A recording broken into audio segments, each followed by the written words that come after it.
Who is the best pound-for-pound fighter in the world? You're looking at him.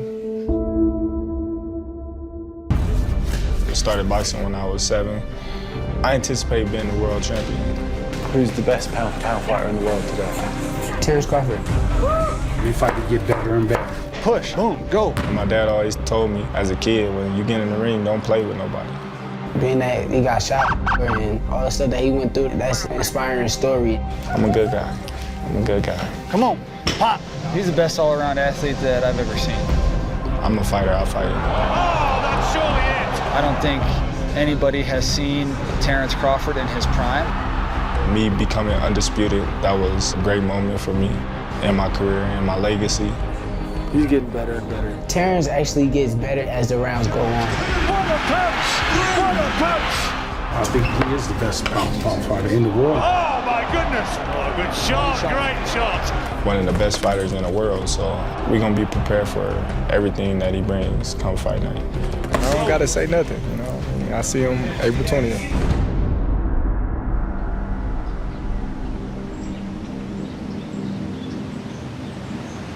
Does this start to feel like home now? You've been here so much. Oh, of course, of course. As you know, I bought a house, this is my house, last year, so, you know, we've been coming up here since late 2012, I believe. It's more peaceful, you know, less distractions. You got the altitude, and everything's convenient. Everything's been great. Everything's according to plan, and we just counting down the days. I'm about to take y'all tour through the house and meet everybody in the training camp. This is my strength and condition coach, Jamie Belt. This is one of my co-trainers, Red Spikes. This is the co-chef, you know, I'm the main chef. Oh, my God. But this is one of my other coaches, Brian McIntyre. This is my other coach, Isao Dieguez. You know, quiet camp, that'd be too boring. I need a little excitement, a little fun, you know, the little laugh, giggles, you know. So it makes for a smooth camp.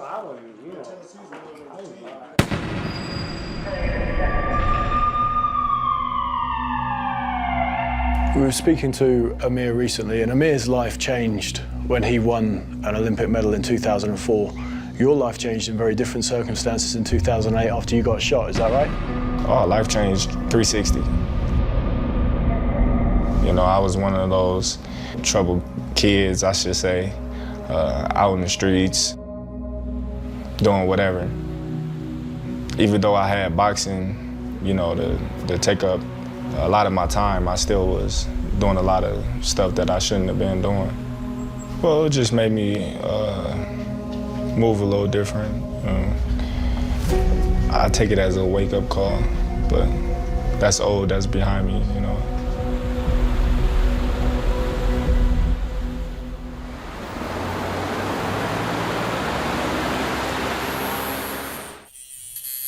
Terence has worked hard and deserved everything that he's receiving right now. Nothing was ever given to him.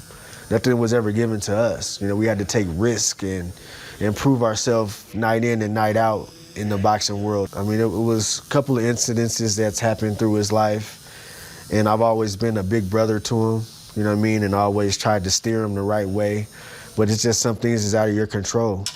But that just shows the growth and maturity of him as a man and where he's come from, and that's why he is the demeanor that he has and why he's so tough and so headstrong. You know what I mean? Like, it's part of his upbringing. Did you know that boxing was your ticket out? You know, I started boxing when I was 7. I was away from boxing about 5 years.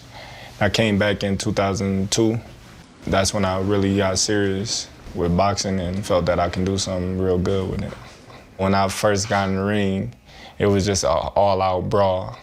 All I just wanted to do was just fight. You know, my dad always told me as a kid, when you get in the ring, don't play with nobody because you can get hurt playing. You can't play boxing. So I always ask Midge, I want to spar, I want to spar, I want to spar. I go in there and just brawl it out with the other kid and make him cry. And then he put me with a little level up and they outboxing me and I'm getting mad and he like, no, you gotta use the jab, you gotta use your skills. And I'm like, what's that? all I know is fighting. So, you know, he started teaching me the basics and fundamentals of boxing. Did you anticipate that it could lead you to main eventing at Madison Square Garden, to being a pound-for-pounder? Well, I anticipate being the world champion. You know, that was my ultimate dream and goals, and that's what I was training for, was to be a world champion. Everything else then was second-tier goals and things that just happened along the way.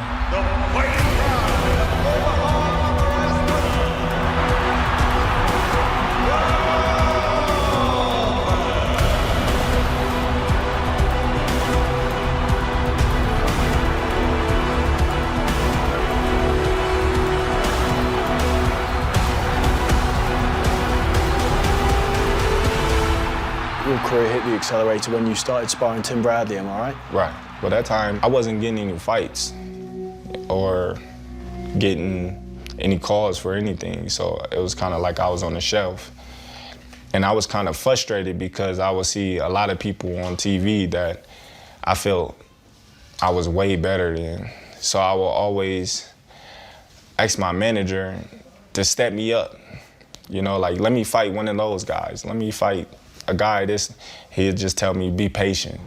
And I would be like, frustrated. So it was a call. Tim Bradley needed some sparring partners, but he needed a southpaw. And my coach had called me and asked me if I wanted to go. And I told him, yeah, but he was like, you can't go orthodox. You gotta strictly be southpaw. So that came about, and at first they was like, I'm too little, because I was at 135 and he was a big 140. And so we told him, like, if I don't hold my own the first day, send me home, you know? And we went down there, and the first day, they was like, whoa. It was like, what's your name? I was like, Terence. And he tried to buy me out my contract. Tim did? Tim tried to buy me out my contract because he was just like, you not a sparring partner. He was like, you're a world champion. He was just like, I don't know what they doing sitting on you, but you need to be out there to the world. He was like, if they don't want to do nothing with you, I'll do something with you. So he called my manager up and asked him how much he want for me. And it was just like, nah, we ain't letting him go. In many ways, your breakout win was Bradus Prescott. Would you agree? Well, that was a fight that was televised on HBO. I was a late replacement. I was the co-main event of Brandon Rios, Mike Alvarado, I believe. That's the fight that a lot of people started taking notice of who I really was, and that's the fight that put me on the mainstream. And I've seen you speak very fondly of your victory over Ricky Burns in Scotland. And for the longest period of time, you said that was the best night of your career. Is that still the case? That's when I fulfilled all my dreams, was becoming the world champion. That night, I don't think nothing can replace that night as of now. And beating Gamboa took you to the next level, didn't it? It took you almost into the elite status. Yeah, that's a fight that a lot of people thought that I was going to lose. You know, some people would say they wish me the best, but they think that I'm over my head at this fight. But, you know, they gave me my props after the fight. Is he the most similar style that you fought to Amir Khan? Not even. I believe they have different styles. They both have fast hands, but one thing about Gamboa, he was short with fast feet as well. Sometimes I misjudge his placement because of his height. So, you know, that was a difference.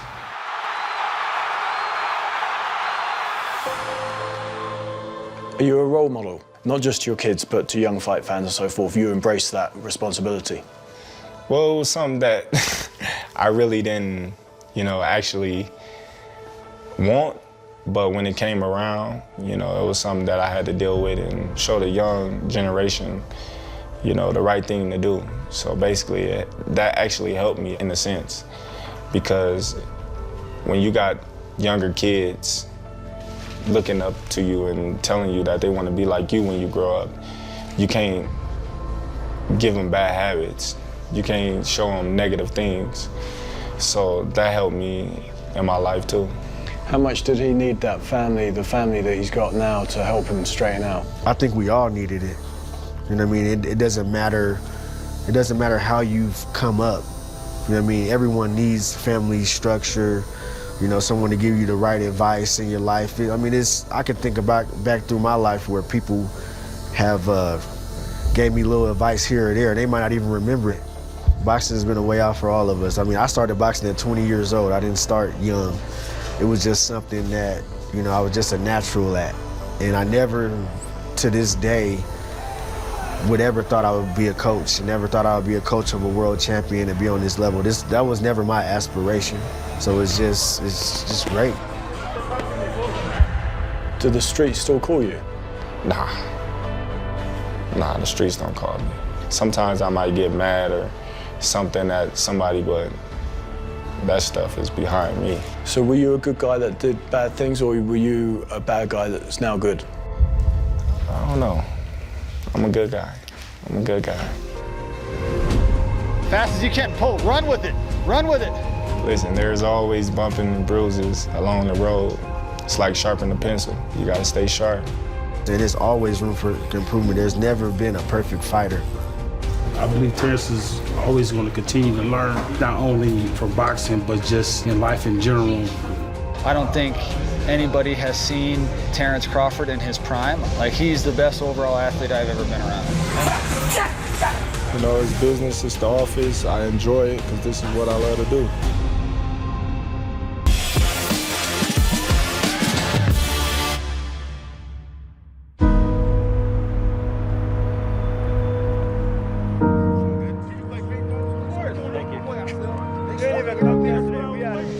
Today's really light explosive day, very quick, hand-eye coordination stuff. I call it a light explosive day.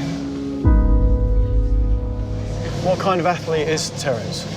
He's the best all-around athlete that I've ever seen. Use your legs. The guy can throw a football 60 yards, the guy can hit a golf ball 300 yards, the guy can hit a baseball on a 90-mile-an-hour pitching machine. Like, he's the best overall athlete I've ever been around. Fast as you can, pull, run with it, run with it. Boom, boom, boom, boom, boom. Come on, touch and go. Pop. Hey, reset. He's just got freaky genetics. He's got some of the best genetics a human being can have. Drive it, drive it. Narrow your feet together. There you go, bud. Come on, bud. Time. What do you particularly enjoy doing? I don't like doing nothing but fighting. You gotta train to keep your body in shape, stay healthy, stay fit. He is probably one of the most coachable people I've ever had the pleasure of coaching. Push, boom, go. I've been with him for 13, 14 years now, so, you know, I know how he thinks, he knows how I think, I know what he expects, he knows what I expect.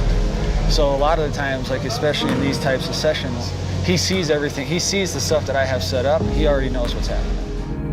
Boom. I don't think anybody has seen Terence Crawford in his prime. I don't think he's in his prime yet. He's really growing into his body as far as maturing physically, building more muscle, growing into that 147-pound frame. And that a boy. You're obviously up at 147 now. How hard did it become to make 135 back in the day? The face tells it all. Yeah. I would say the Ray Beltran fight, that was the peak of it. When I fought Gamboa and Ricky Burns, I made it fairly easy.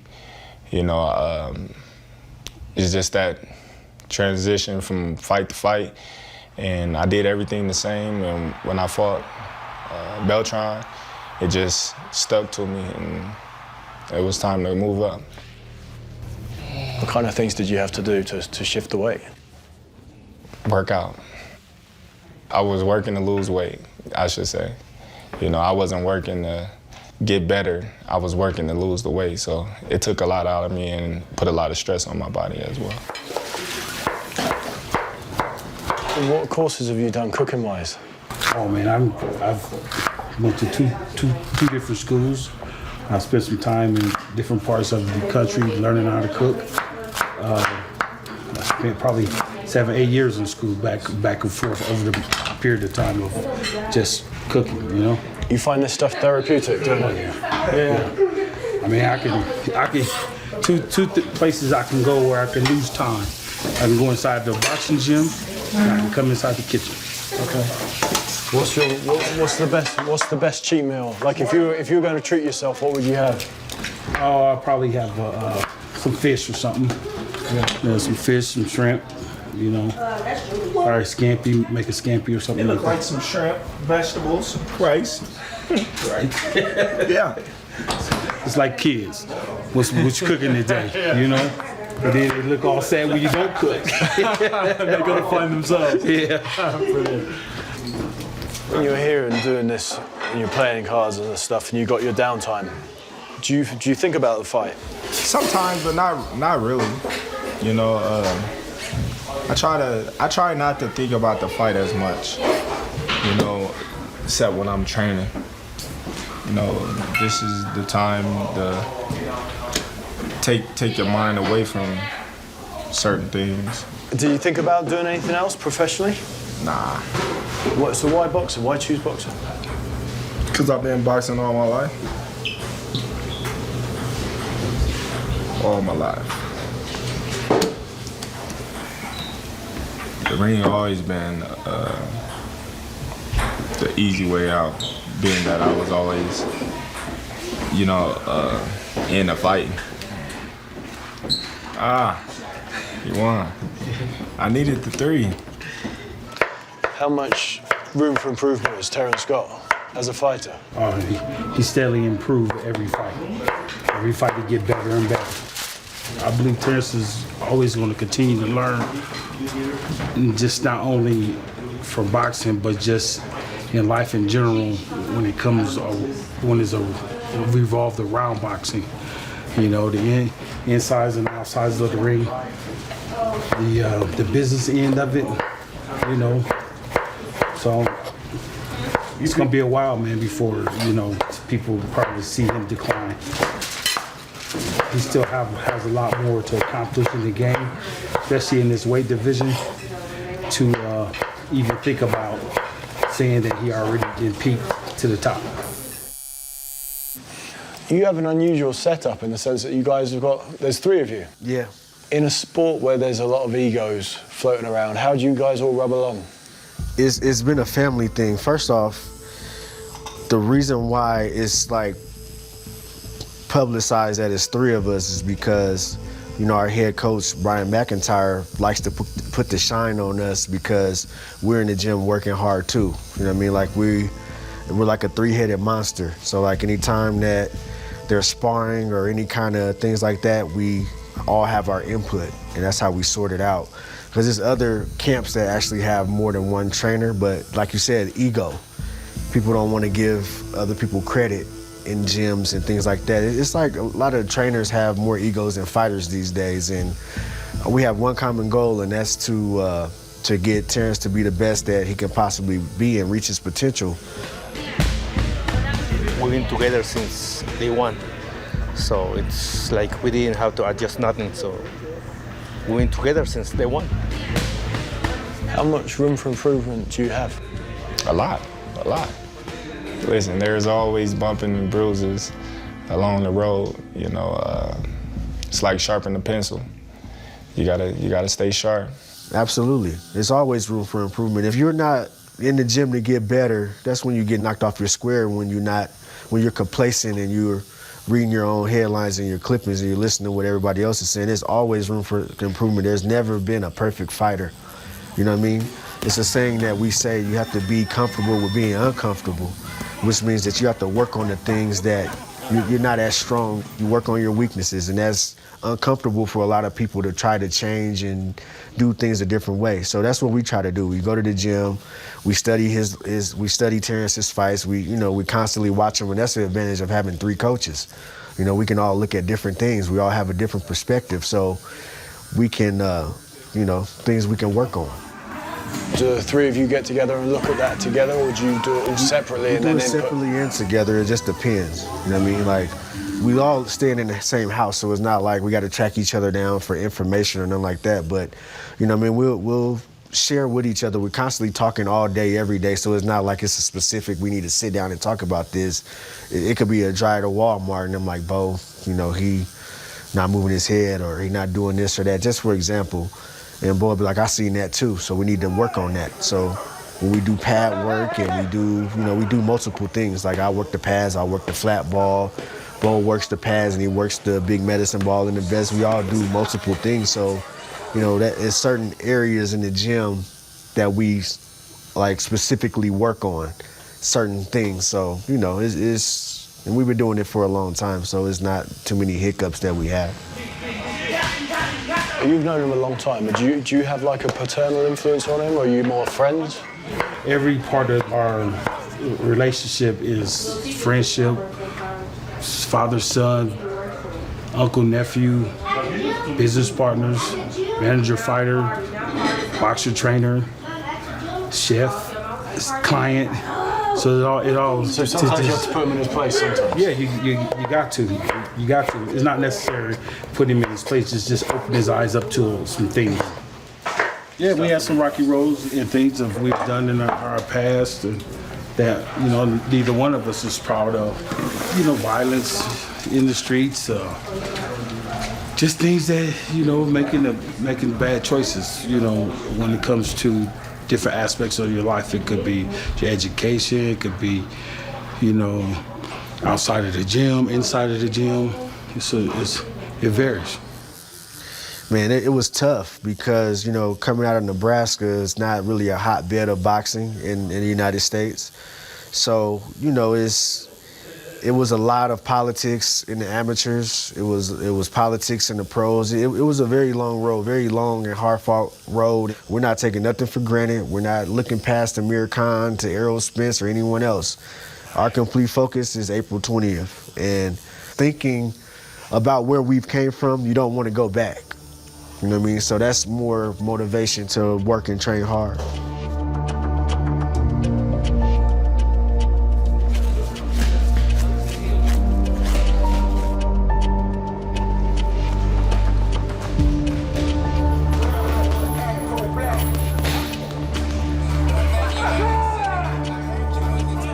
Today we got different training.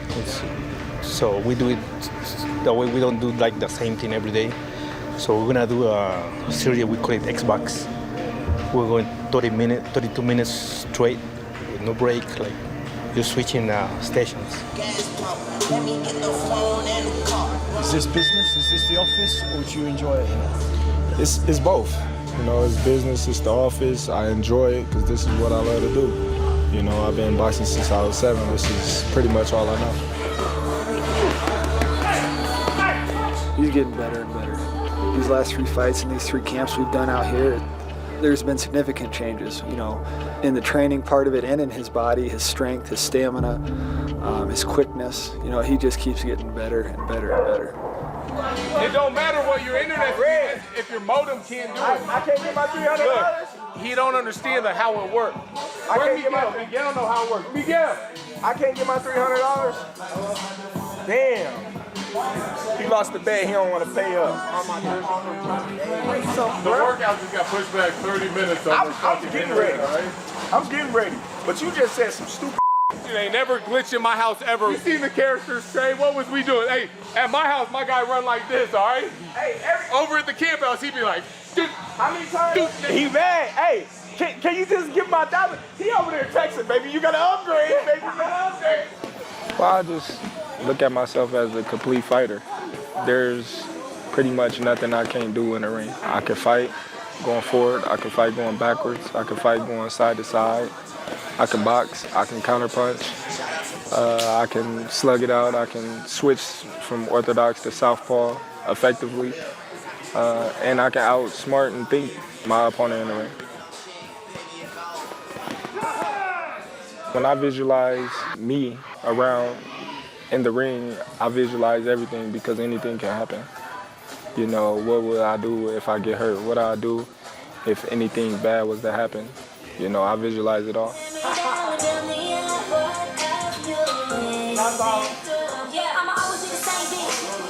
Oh, told you. I'm talking you the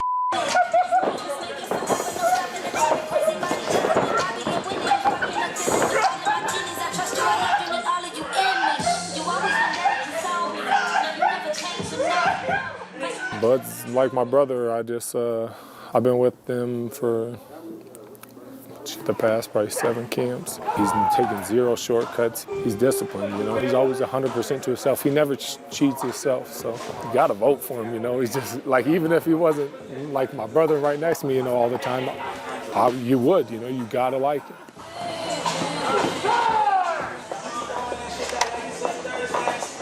He's definitely tougher in a way of he can just hold out, you know. He's so disciplined, it's amazing.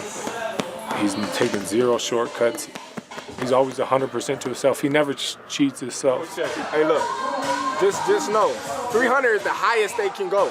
He don't even have 300 probably. Red, what is mine? 1,000. Thank you. Oh, hell no. Now I'm up Chucky more for that because I can't hit him. Look, because I can't hit him because we can't afford him to get hurt. So now you have a weak excuse. Hey, why you look? That's a weak. Yeah, look at him. Hey, that boy's so scared of stupid. What's brought you on the most as a fighter?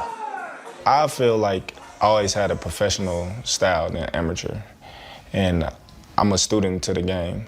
I always studied, I always want to learn different styles and watch different styles when I watch boxing, just so if I ever came across a style like that, I know what to do. Watch tendencies and, you know, just dissect a fighter. When was the last time you lost? 2007. And who was that to? To Miguel Gonzalez in the Olympic trials. How did that feel? I felt I won, but that wasn't my dream, you know, so I just shook it off and was like, okay, it's time to go pro.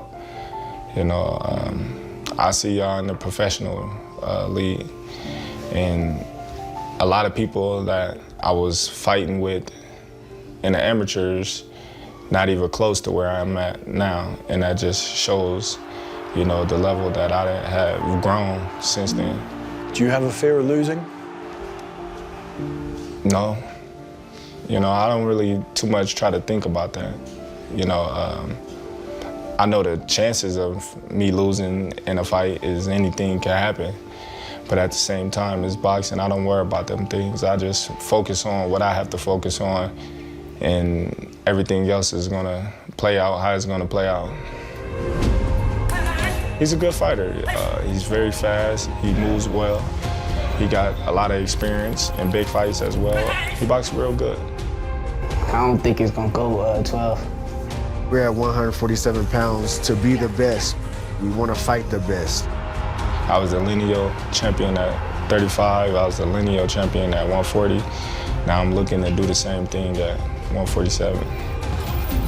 I want to become undisputed. There you go. That's my main goal right now.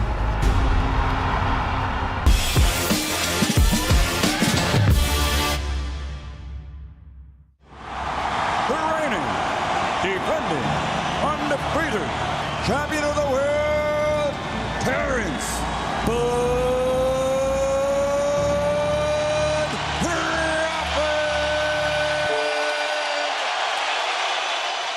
What's it like being a famous celebrity? Do you like it? It's normal.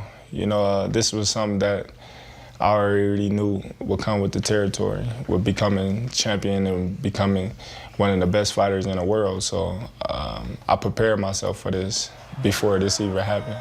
It's like I'm living it again.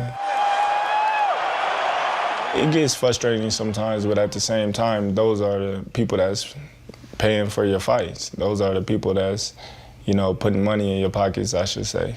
Because without the fans, you know, you're nobody.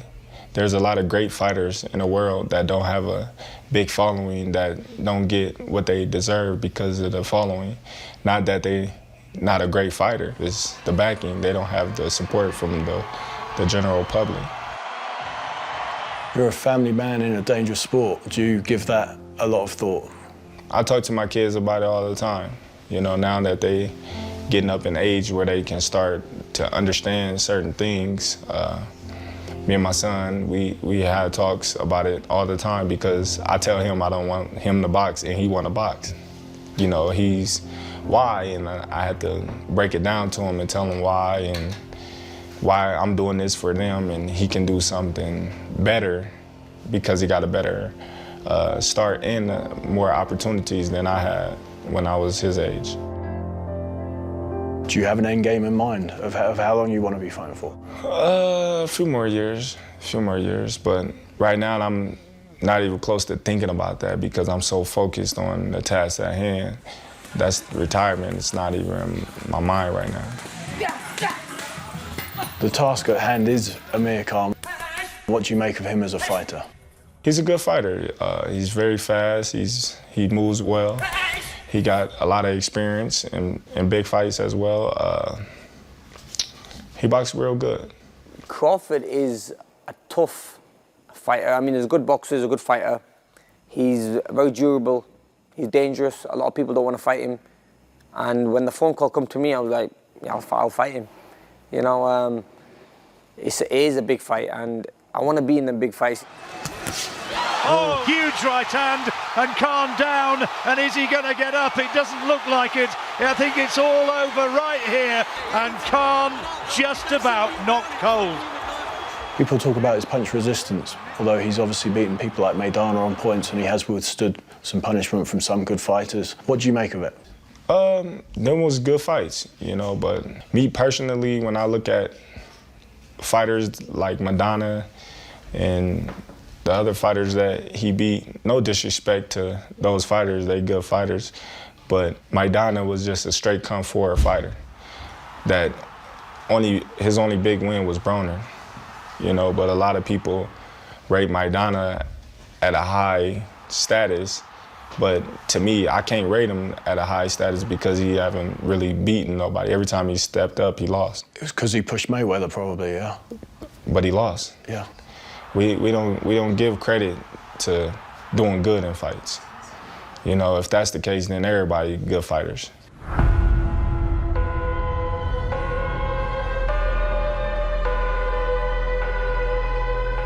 What happens in the fight between Amir and Terence Crawford? How do you see it going down in terms of styles and the fight itself?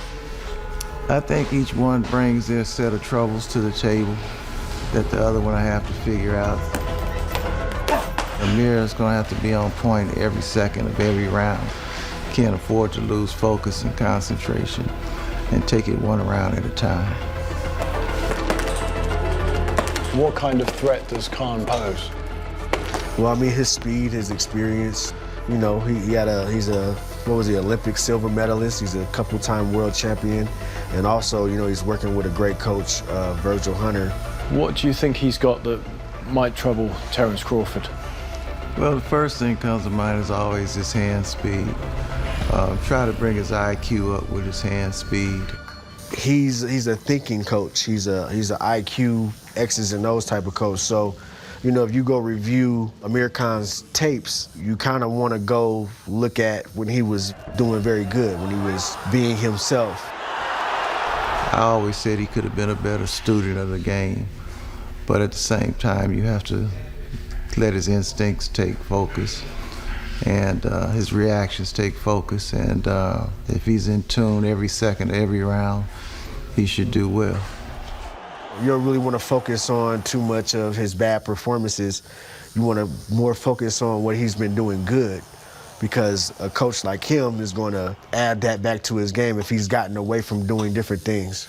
You know, we got to make sure that we are doing our homework, we dotting our I's and crossing our T's, and make sure we come home victorious. Do you have any concerns about his speed? No. Crawford, he does a lot of everything well. He assesses the situation well. He has outstanding IQ, along with the physical attributes to complement that IQ and understanding of the sport. And he's a proven winner. In my book, probably right there, top pound for pound. Very good. A huge obstacle, a huge puzzle to overcome. Who's the best pound for pound fighter in the world today? Terence Crawford. I think he is the best pound for pound fighter. In the world knows he's the best pound for pound fighter. From the group of people who are the world champions in my division, I'll probably pick the hardest one.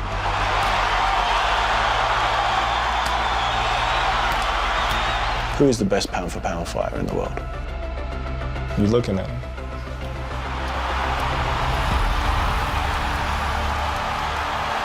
Terence provides a lot of problems for people that they've never seen. It's not every day you have a fighter that can fight both ways, and with his speed, power, defense, he does everything very well. Who's the second best pound-for-pound fighter in the world?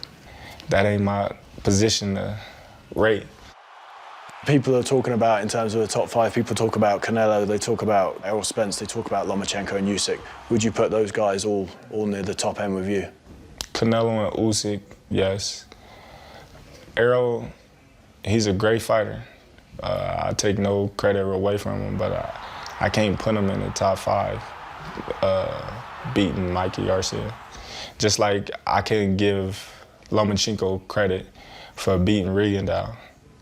When I fight guys my weight or a little bit shorter, they don't give me credit because they say I'm the bigger man and they can't give me credit.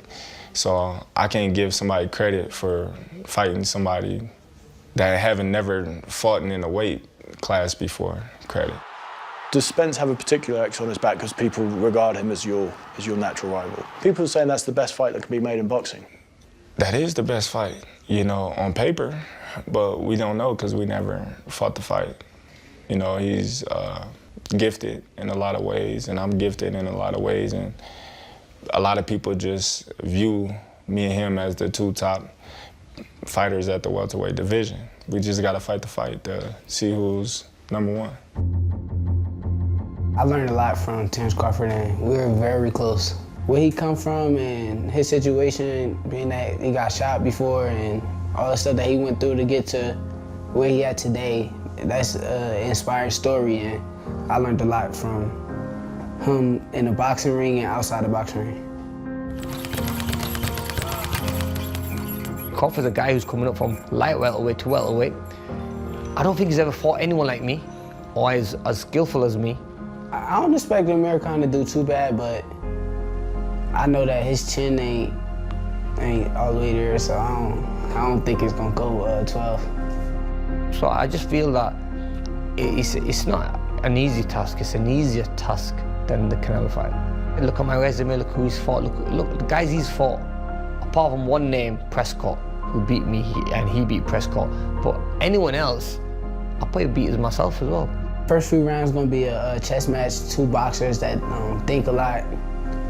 But once Terence figure out the distance and the range, I feel like he's gonna knock American out. When we spoke in the UK earlier in the year, there was like a logjam of all the welterweights all having upcoming fights, and Khan was the guy that you pulled out the hat. He wasn't at the top of your list, though, was he? No. And it was just because the other guys were busy? Correct. So who is at the top of the list? The title holders. Amir seems to think he's the best guy that Terence has faced. Do you agree? And I wouldn't agree, because on paper it don't look like it, but through like the eye test, some people might say he's the best because of what he's accomplished in the weight division. But there's been some other guys out there that Terence has beat, some undefeated champions, some Olympians. So we just got to see. Do you think it's Khan's hand speed that sets him apart from other contenders right now? I don't think so, because Gamboa was pretty fast. A couple other fighters Terence fought was pretty fast. So, you know, whatever type of speed you bring to the table, Terence is going to be ready for it. As a fighter, he's a good fighter. He's a good fighter, undefeated 147. He got good wins with another fighters. A couple of losses, but he's a good fighter. When you're an underdog, everyone's probably expecting you to go in there and lose. But I don't. I mean, I really feel that I've got the skill, I've got the speed, I've got the power, and I've got the size in this fight. We have to be in shape, prepare for 12 rounds, prepare for the fight. If the knockout doesn't come, so we got to be ready. Just keep him sharp and ready for the 12 round. There you go, bud. Come on, bud. I'm unbeaten in the welterweight division. It's a comfortable division for me where I feel really strong at and I feel quick at. You know, we have plan A through Z. So there's certain things you just got to take into consideration. Like, we don't go into fights looking for knockouts. We're not concerned about what anybody said about his chin or or things like that. You know, that's when you start reading the headlines and looking at news clippings, because it's Terence versus Amir in there. It's not what any critics are. The critics can't fight for him, his coach can't fight for him, and that goes both ways. But it is going to be a good game of chess. But we're going to be ready. If he wants to fight coming forward, we'll be ready. If he wants to fight going backwards, we'll be ready. So whatever he brings to the table, I'll be more than ready for. He's going to be prepared. We're going to be prepared. It's going to be a game of adjustments, and that's what Terence does well. He adjusts his IQ. Us as a team, you know, we're constantly, you know, watching and picking apart. I mean, I'm doing everything I need to do to win this fight, so I'm not leaving anything behind. So I'll be ready, and come April 20, I will win this fight. You know, there's a lot of things that he can come in the ring and do that we're going to be prepared for. He can move, he can come forward, he can try to trade with me, he can try to hit and hold. There's a number of things that he can do to try to frustrate me. But like I said, we're going to be prepared for everything that he brings come fight night. It's going to be a dominant performance. It's going to be a breakout performance. I think that it's going to open some eyes in the boxing world, especially at 147, because it's a lot of doubters. Oh, he's a small welterweight. Oh, he doesn't carry as much power. You know what I mean? Like, he might not be as physically strong. This is what the critics are saying, so maybe they'll answer some questions for him. I think we'll answer a lot of questions on April 20th. Terence Crawford. Do you love the game? Of course. I've been in it since I was 7. I've given so much of my life to boxing, and I'm not done yet. We're at 147 pounds to be the best. You can put 5 or 6 different fighters inside of one of Terence Crawford. We want to fight the best. Terence actually gets better and better as the rounds go on. We want to create a legacy. I want to become undisputed. That's my main goal right now. I was a lineal champion at 35. I was a lineal champion at 140. Now I'm looking to do the same thing at 147. I'll tell you one thing, we're not ducking or dodging anybody. We'll take anybody on. How do you want to be remembered by fight fans? One of the best fighters that ever lace up the gloves.